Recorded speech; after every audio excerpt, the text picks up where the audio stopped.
welcome to Whatever the Weather, another Arsenal podcast. We're not going to bother with the silly pleasantries today. It's just the A team, James and Dan. Hello, Dan. Yeah, how you doing, mate? You all right? There's only one question. What do you think of Tottenham? Shit. Thank you. That's all right. Um, yeah, mate, we had to do it, didn't we? We would be remiss as an Arsenal podcast not to have a little bit of a discussion about the scum as we're playing them on Sunday. So, The North London derby. yeah, how do you feel about it?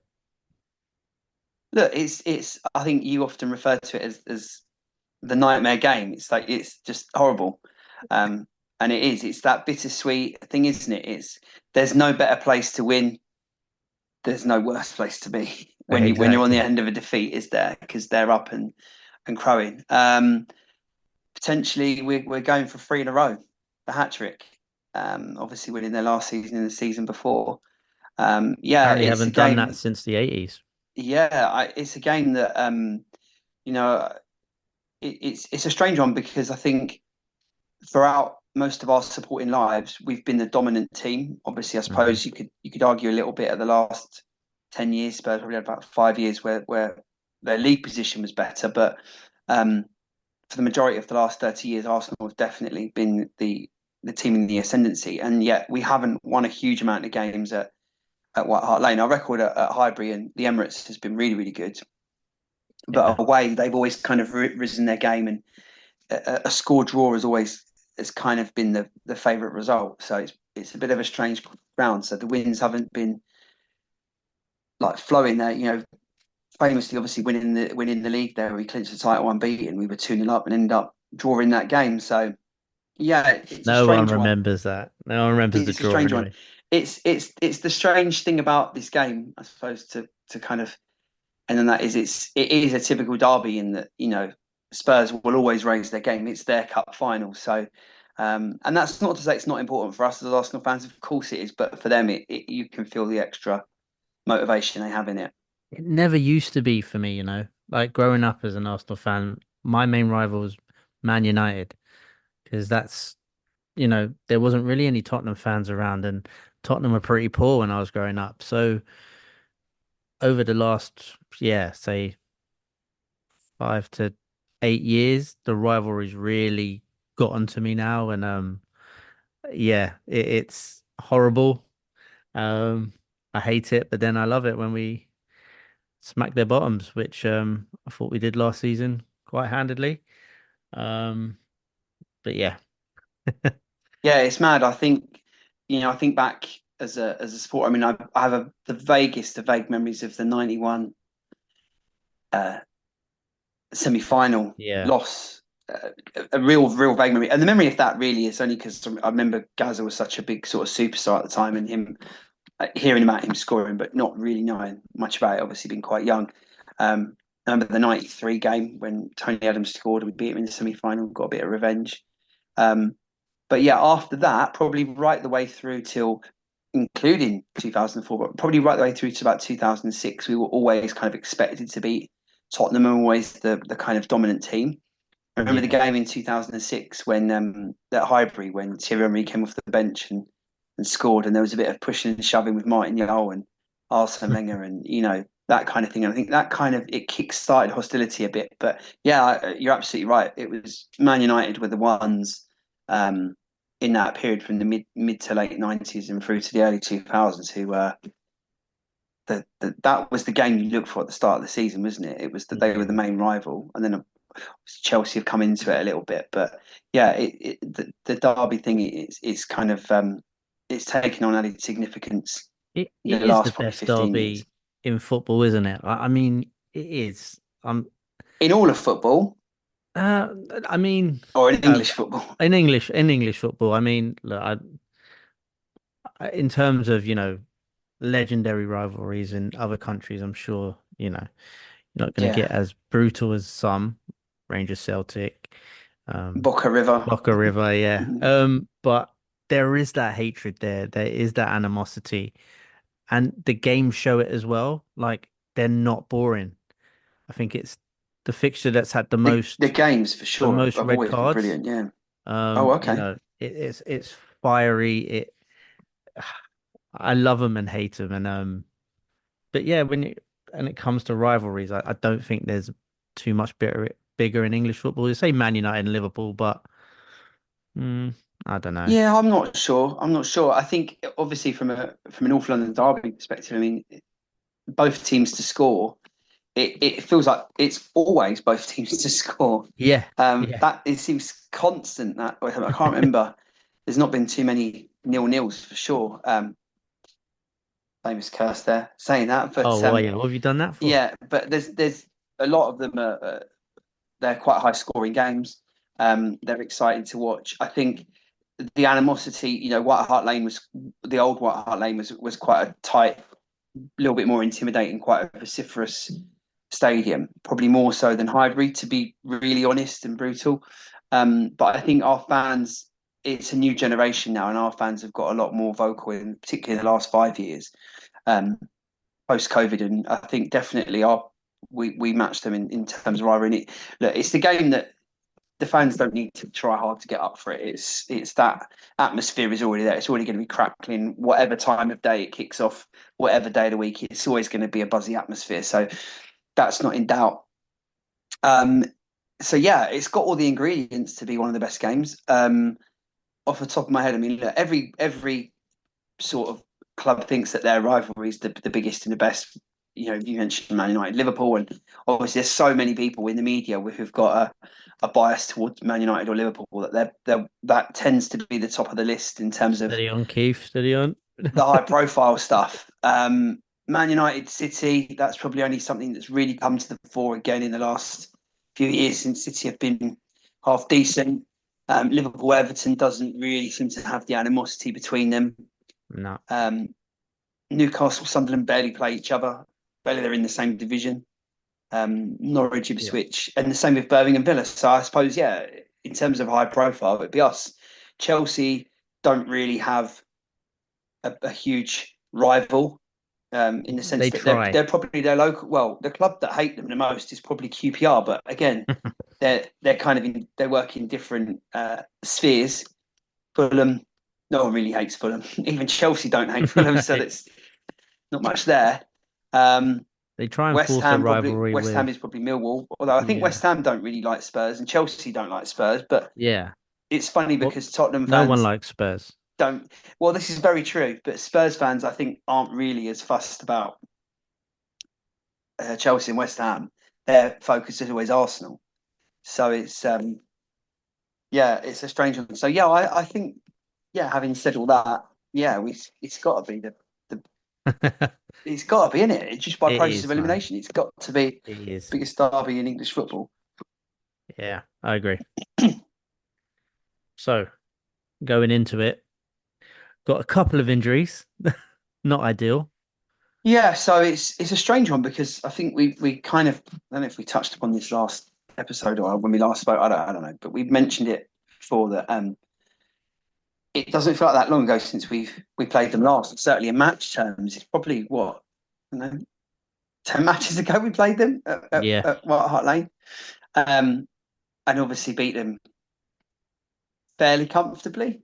Would you say It, 3-2? I mean, that, that, the last 5 minutes was a little bit. it was a weird one, man. It was a weird one because even the first half, the first 15, 20 minutes was, even though it's probably Mikel's intention to play that way, let Spurs have the ball, but they did, and they hit the post and they were really on us. And then we They have a kind goal of just, disallowed as well.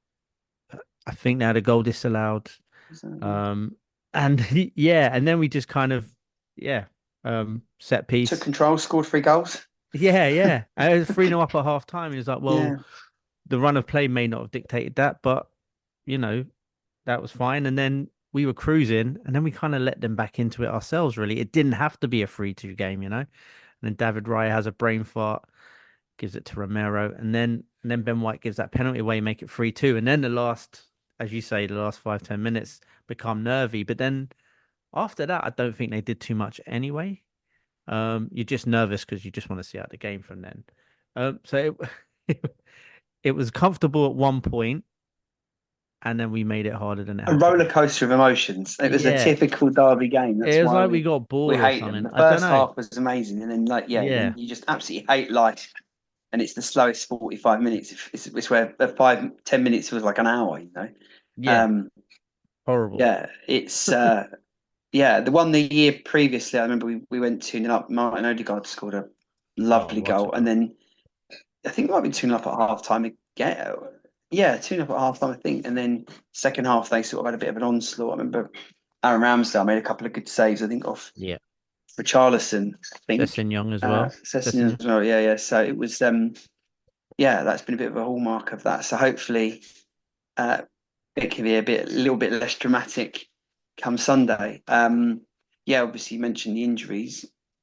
So yeah, injuries and suspensions, isn't it? So Declan Rice obviously misses out after that Criminal, ludicrous red card criminal. that the PGMOL did their very best to defend and say the referee got that decision right, which I don't even it's pay attention to unbelievable. that nonsense anymore. It's gone to a panel, and all five of these random jabronis said it was absolutely spot on. It was like, oh, really? Didn't see that one coming. He was intending, he knew what he was doing when he booted that ball away with full venom and force. It is pathetic, mate, honestly. Did you hear Uh, about who was on the panel? no, I didn't. So I found out. So it was Gary Mabbott, Teddy Sheringham, Tim Sherwood, Dudley King. Leslie King, and Harry Redknapp who were on the panel. Right, right, right. Um, No, I That mean, sheds yeah, a little light on that decision. what an absolute farce. What an absolute farce. I mean, the whole Um, point, I don't get, it I was mean, I don't know what the pointless. panel were going to say anyway. They weren't going to overturn it. So, No. yeah. And they knew Howard Webb would have gone, mate, what'd you do that for? Do you know what I mean? You could have Mm. handled that so much better. And, but look, it is what it is. There's nothing we can do about it now, which is very annoying. But um, that on top of Martin Odegaard's horrendous ankle injury. Yeah. I mean, has Um, he been confirmed that he's definitely out? so I mean, no one expects him to play, of course, but No, no. I mean, so the Norwegian doctor said 3 weeks, but then they're doing another scan, mm, so it could be more. I think 3 weeks is probably a fair indication. He won't be available until after the next international break, which is only a few weeks away, Jesus because Christ. because we need more international breaks. That always goes well for players, especially we had an injury to Calafiori as well. So yeah, let's have more international breaks where our players get injured not playing for Arsenal. Fun times. Yay. Yeah. Yeah. Um, but look, it is what it is. With the injuries, it's not ideal. Mikel Marino as well. Um, Declan Rice not being available. However, I'm at the stage where we want to be Man City. We want to beat Man City. Yeah. We want to be better than Man City. Don't want to be Man City. We want to be We want better to than be Man better than them. Well, City get injuries. They don't have Kevin De Bruyne for 3 months at a time. They play without Rodri, have done this season.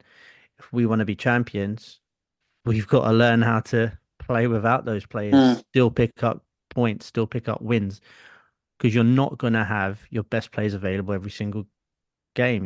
Last season I thought we were quite fortunate with injuries. We managed to keep the core of the team fit for the whole season, and that held us in good stead. But that's not going to happen every season. You're going to miss players. It's now up to the team. Mikel has had 5 years. He's had 600 million. If that squad is not good enough to beat Tottenham away, then there's an issue. Now you know me. I'm all aboard the Mikel train. I am fully Mikel Arteta's biggest fan, right? But we're also at a stage where we have expectation, and I don't think we should shy away from that expectation. We want to be champions. Proving that we're good enough is going away to Spurs with a couple of injuries, with a few injuries, going there and taking the 3 points, moving on. That's where I'm at with it. I can't really put up much of an argument against that. I Yeah, mean, if you ask me obviously, now, I I'll take mean, a draw. I yeah, I don't know. mean, you've gone through it, and yeah, I mean, I think it's.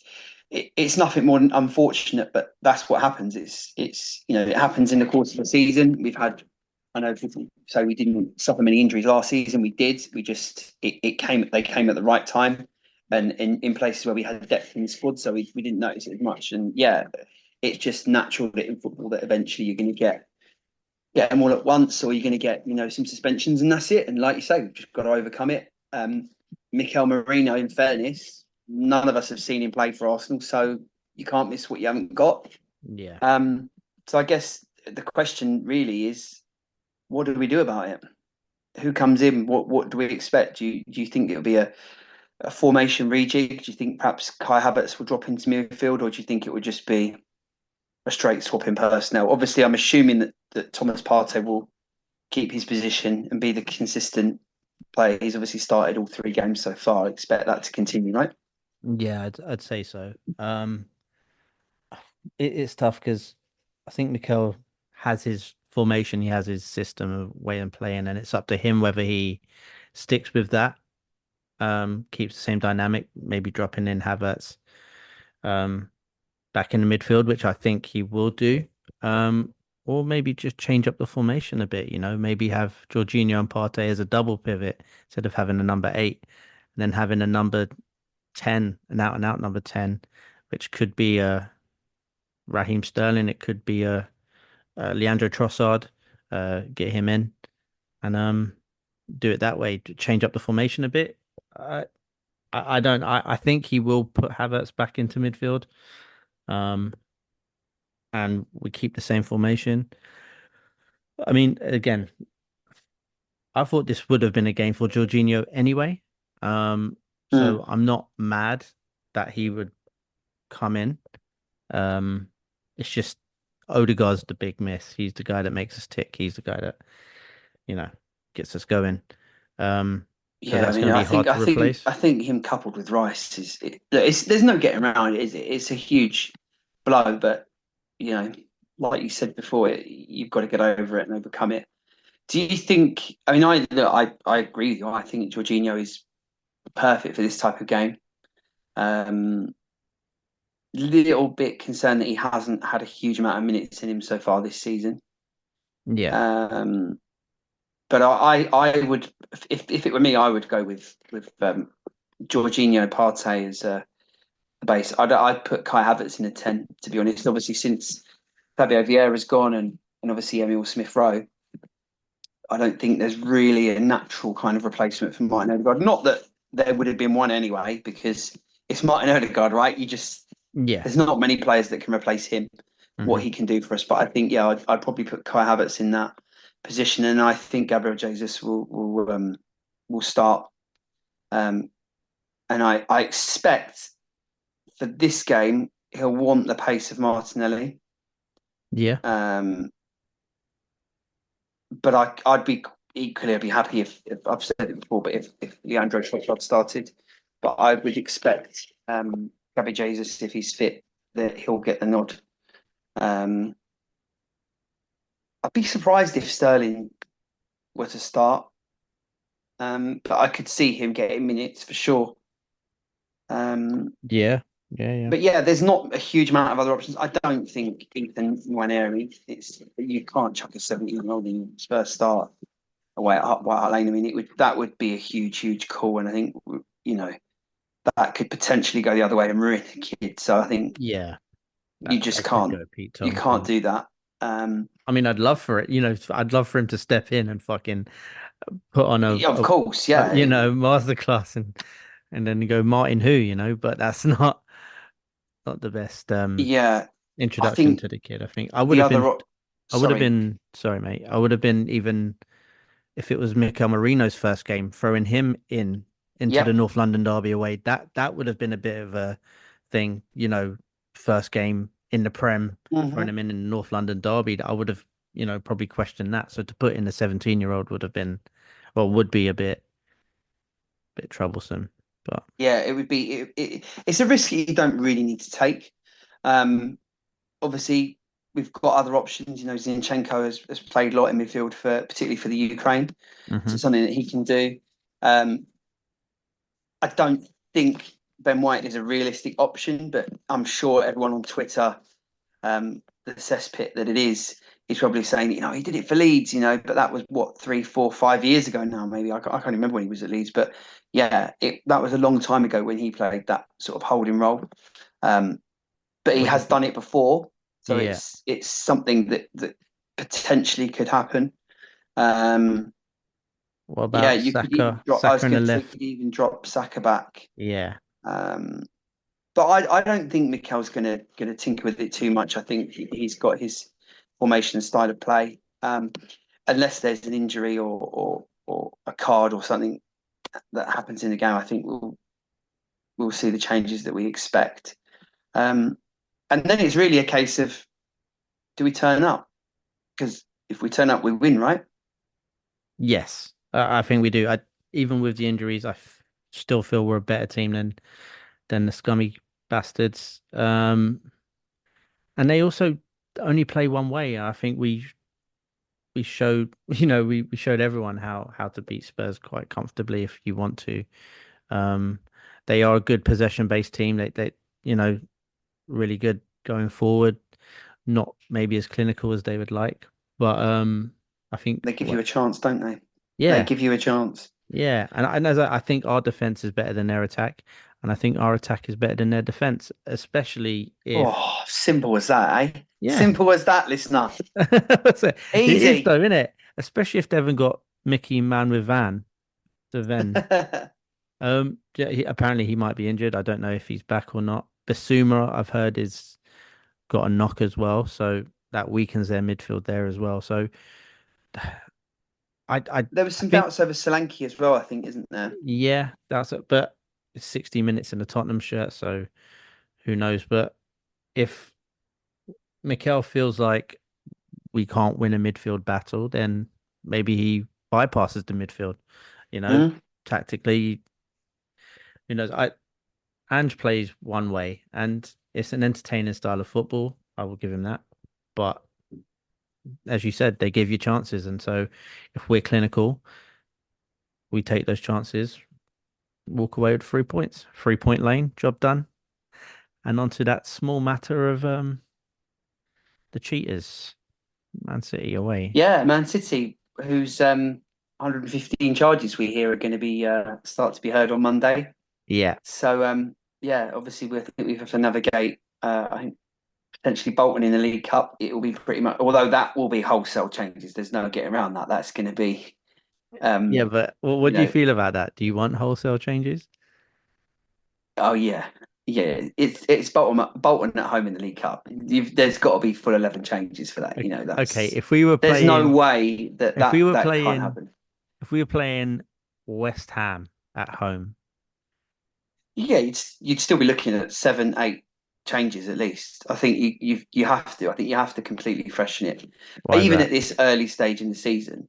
Well, look, you're goading me to say that the League Cup doesn't matter, which, um, in the grand scheme of things, where it is our fifth on our priorities list. Obviously, finishing the top four still comes above that.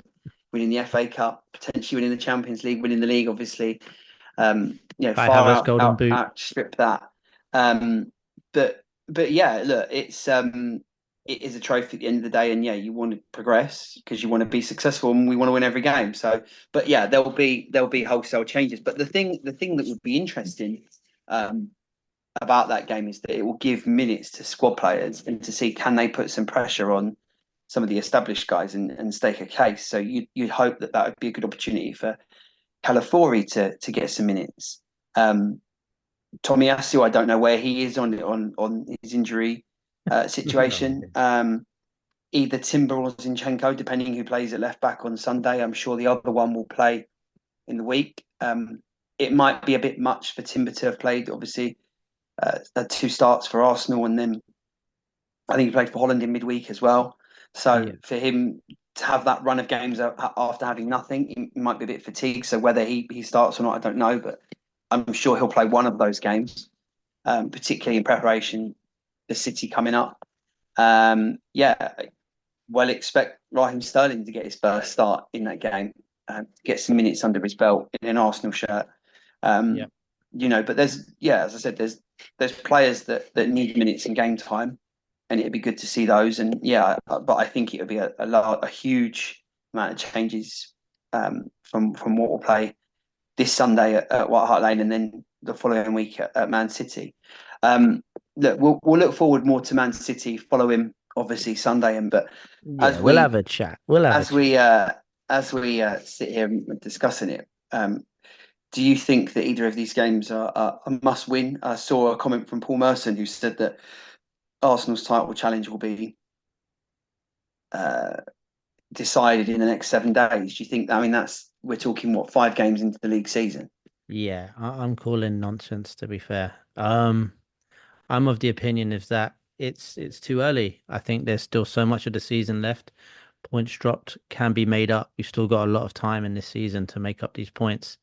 Um, a loss to City at this stage is not terminal. It's not ideal, of course, but I think it's a bit of a free hit in the sense of we can go for it. If we pick up that win, that's a massive, massive win psychologically and on the points tally as well. But if we lose it, that's not the season done by any stretch. We've still got, 33 games to try and make it up. And to my knowledge, I don't remember Man City winning 38 games in a row. So they will drop Mm. points. There will be points to make up. We'll still have to play them at the Emirates so we can get those 3 points back. Um, and do you know what? Even a loss to Tottenham, as horrendous as that would be, and it is a must win just because it's Tottenham, right? If we ended up getting 0 points from both games, it would be horrendous and I would cry and it would be horrific. But I couldn't tell you that the season was over at that point. Because I would be lying if I said that. I wouldn't think the season's over. Take a lot, but um, yeah. So It's even though six these points, games, isn't it? So it's not. Yeah, I think there's so much of the season left to play. I think, and I'm glad we're playing them now, right? Because but I'd rather get, emotionally, it would be quite difficult, wouldn't it? yeah, and yeah, it would be horrible. But we're getting these games out the way now, and if we can pick up 4 points from them, that means you don't have to play them over the Christmas period or in the title run-in.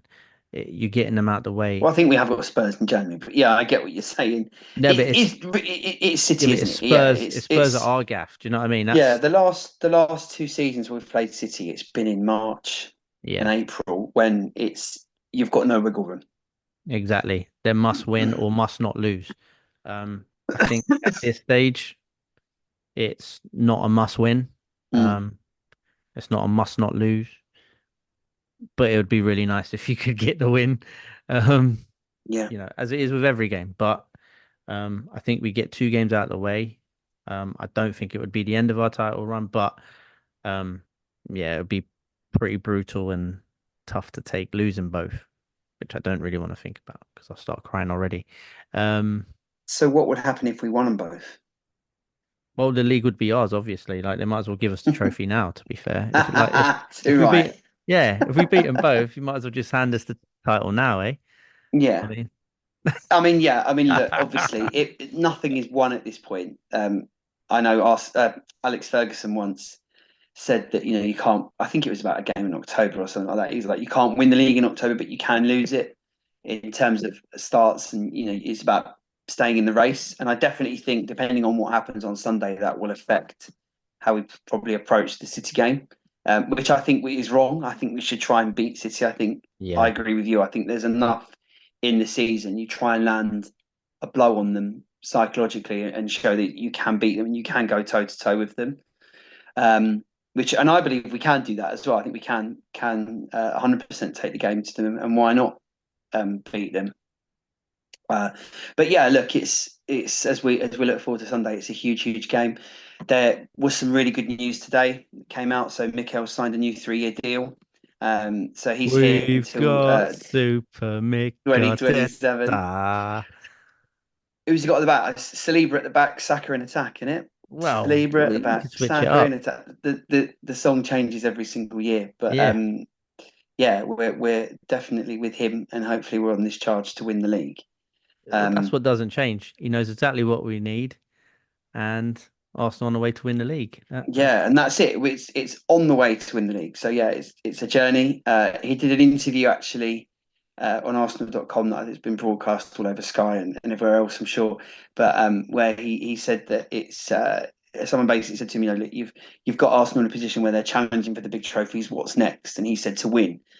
And then the guy was like, "Well, what to win now?" And he said, "No, we've got to enjoy the journey. But yeah, the aim ultimately is to win." Which is like what a stupid question. Like, of course, the Yeah. aim's to win. Everyone says that. No one's like, "Oh yeah, we just want to, make up the numbers." Um, Mm. but yeah, really good news. Really good news. You said earlier on, obviously, you're fully on board the Mikel Arteta train. So yeah, how do you feel about another few years of Super Mick? Yeah, yeah, as I said, well pleased. Um, I heard his first interview again today or yesterday, and what I loved about it, I knew from the first interview The this guy's non-negotiables. non-negotiables, but it was also, yeah, what his intentions were, and he didn't talk about I'm going to come here, I'm going to win trophies, I'm going to Not do the this. fogging of standards. Yeah, but it was just like the first thing that needs to change is the culture at the club. We need to bring the Mm, fans more in. We need to include them in this. We need to change the foundations. The core is not good, you know. So it's all about the culture. Once you change the culture, get the fans involved, then we can go on this journey. And he's done that to a T. And that's why I'm fully on board with him, is because I refuse to forget where we were before he took over. We were an absolute shambles. So from that to where we are now, discussing how we're going to win the league, I will always thank him for that, because yeah. trophies in football, yeah, you can use them as a measuring stick as success. That's fine. But as a football fan, me personally, trophies aren't guaranteed no matter what you do. You can spend all the money you want, you can Mm, have all the best players. It doesn't mean you're gonna win trophies. It is the journey along the way. And I can wholeheartedly say these past 2 to 3 years, I've enjoyed watching my football team. I know there are fans out there who yeah, for support sure. Man United, who support Chelsea, who can't say the same. They've had horrible, horrible weeks, horrible seasons of watching that Well, dross. we had a horrible time probably just before, so Exactly. So I you know know, what they're so going through. we know what they've been through, yeah. And I think look, let's for balance and fairness, because that's what everyone wants to hear when they listen to a partisan podcast is balance and fairness. Um, but he's turned a few of the fans around, and there's a couple of them in this very room, isn't there, that he's turned around. We were skeptics, remember you saying, we're Absolutely. taking on a novice. He'd Yep. never managed a game before he took over the club. The journey he's taken us on in the last 5 years has been pretty remarkable. After he obviously landed the FA Cup after 6 months, but I'll be honest, at the end of his first season, I was one of those ones that were calling for him, thinking that this is going nowhere. Yeah. The transfer policy seemed skewed. There was no real clear identity. You could see what they were trying to do in terms of style of play, but it was not coherent at all. It was falling out with some of the big players, Yeah. um, or the better players, I should say. You couldn't really see the light at the end of the tunnel, and then all of a sudden there was that game against Chelsea on Saka Boxing Day, and and Emil Smith yeah, Rowe. Saka and Smith Rowe, and he started to, he had enough of the older guys, the older established guys, and he really started to lay a marker down from then. And I think from that point onwards, we've never really looked back. And I think, yeah, in hindsight, when you look back, if he obviously makes the end of his contract, and he would have been at the club for 8 years at that point, I think even he would say that the first 6 months were he had an impact. The next year and a bit would would be where he probably learned the most of his Yeah. did the most of his learning. That was where he suffered in that period. The fogging his standards, guys, and when I lose a duel, you know, um, all that sort of stuff, and really went through the ringer at that point. And he clung on. He clung on, and he's come through it. And yeah, I think we're all converts. I don't think anybody now is a skeptic. Um, yeah, we're right behind him, and it's great to have a united club. And yeah, long may that continue. Yeah. I mean, don't go on social media because they're all morons on there. It's a cesspit. But it's the trophies are the be all and end all of success, and I just can't subscribe to it, man. I just can't. Um, I said, well, he's Is brought this a subtle dig at certain fans of a certain club that claim that a League Cup and an FA Cup, despite finishing eighth, and no, not you even know, just not even just because we those. weren't far, we were that a few years ago. Yeah, yeah, but not even just those jabronis. It's just, I think in general, um, Would yeah, it be? I suppose would the comparison be because people like football fans just that's the nature of us. We all compare and try and get one-upmanship. Do you think, to back up your point, that looking back at the Jurgen Klopp tenure, where he was at Liverpool for what was it, 10 years, and it yeah, was one league title, one Champions League, one FA Cup, two League Cups, which when you reel it off like that, considering Liverpool were right at the top of English football and European football, it yeah, doesn't sound like an amazing return. Yes, anyone who lived through it and who watched it knows how good Liverpool were, right? yeah. It's just And that's the taking, yardstick, surely. yeah, it just takes zero context out of football and like just not considering anything that's going on at that time. You know, they were only up against fucking Man City, who were, Mm. greatest team of this generation in England, I would say. And it's the same, Man City that we're up against. Uh, you know, again, as I mentioned earlier, no one is guaranteed trophies. You could say Man City are, but they're not always, because if they were, they would win the quadruple every year, right? So Hmm. it's what Mikel's done, as I said, he's not just brought the fans together. Um, he's brought a spirit to the team as well. You can see it, even when they're celebrating blocks and tackles and, they bring something. And do you know what? I love it, and long may it continue. And I just hope he gets the trophies, not obviously for us to celebrate because that's what we'll do. We'll love it, but to show the work he has done and how good this team is. Because for me, they deserve at least a league, at the very least. Um, Yeah, I think they're good enough. I don't, look, nothing is, you've got to go and earn it. Yeah, And I think over the last two seasons, they've shown that this team can go the distance and they can go and earn it. And one thing that, we may lose on Sunday, we may go lose to Man City the week after. We know it won't be for want of trying. That the players, they know how much it means. They're bought in. They'll give everything for it. Mikel will give everything for it. We're moving in the right direction. So yeah, it's great to be part of it and to support a team where if they do lose, it's not going to be a capitulation and a shambles. It's we're a proper team. We're a proper team. yeah, Um, absolutely. yeah, and I think we'll do what proper teams do and turn over teams that aren't proper. And Tottenham are not Not proper. proper. Not proper. Well, look, what better place than to leave it there? Not a proper club, right? Thank you for listening. I hope you can join us on the next one, when we'll be celebrating and basking in the glory of yet another North London victory. Hopefully, three in a row at the Armitage Shanks. Thanks for listening. If you liked what you heard and didn't think we were talking absolute bollocks, please give us a like, follow, share, and subscribe. All that good stuff. And leave a review as well. Cheers.